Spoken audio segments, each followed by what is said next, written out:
Dinosaurs, love them or loathe them, you can't get round them. Blame Disney, blame the BBC, but more than anyone else, blame Steven Spielberg. He gave us Jurassic Park, then The Lost World, and now Jurassic Park 3 is lumbering towards us like a starving sumo heading for an all-you-can-eat buffet. Only this time, Spielberg is maintaining a respectful distance as executive producer and has instead drafted in Joe Johnston, director of Jumanji, to put the critters through their paces. Meanwhile, William H. Macy, Tia Leoni and Sam Neill have offered themselves up for Dino Dinner. The movie is some way off yet, but we visited Universal Studios to find out what a joy it is to work on a special effects movie. I have a proposition I'd like to discuss with you. I've chartered an airplane to fly us over Isla Sorna, and we'd like you to be our guide.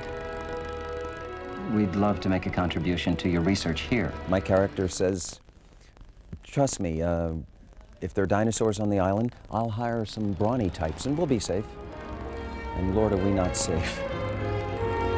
We have a landing strip up ahead. You want me to put it down? What do you mean, settle down? You can't land here. What are you talking about? Hold on, I can explain. You cannot land on this island. Oh, my God!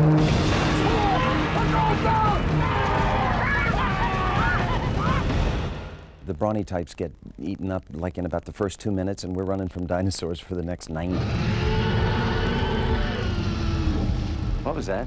I have no idea what I'm doing here. I'm insane. I never should have said yes to this. I've been stepped on. I've been chased. I've been scratched. I've been slammed. I've had a tail in my face. And this isn't even the half of it.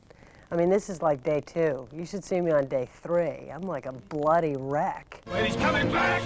After skipping part 2 of the franchise, Sam Neill returns to the role of paleontologist Dr. Alan Grant to find the dinos even tougher customers to deal with. This is how you play God. These things really are generations ahead of what we were working with last time. And when these creatures are on the stage and you're working with them, you really do feel like you are working with animals. Yeah, they feel alive. The director should be able to come right up to this actor and say, all right, what you have to do now is a very, very critical scene. I want you to sniff her. I want you to nudge her. I want you to now rip her head off. We can't just always bring them where we need them. So they'll take a picture of one and slap it on the end of a sound boom, and you'll have somebody going like this, waving it in front of your face. And if you cannot laugh at that point, you're about 50% home. And then you have to deal with Joe Johnston, the director, who for some reason finds it appropriate to growl. So you've got this going on, and then you've got, arr, arr. But I've worked with Les. I've worked with Les in Deep Impact. I died to a plastic bag on the end of a sound boom. So things are looking up for me. You probably won't get off this island alive.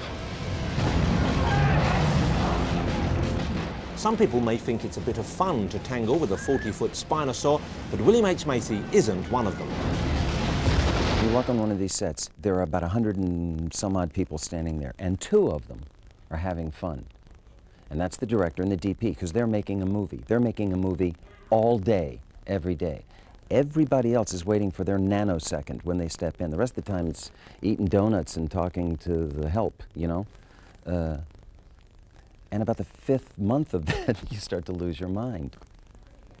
So it is frustrating. It's to go this speed. But now I talk to myself about this and I realize this is it, this is your life, and these are your clothes. I've been had these clothes on for 5 months. And expect to see Jurassic Park 3 released in the UK in July.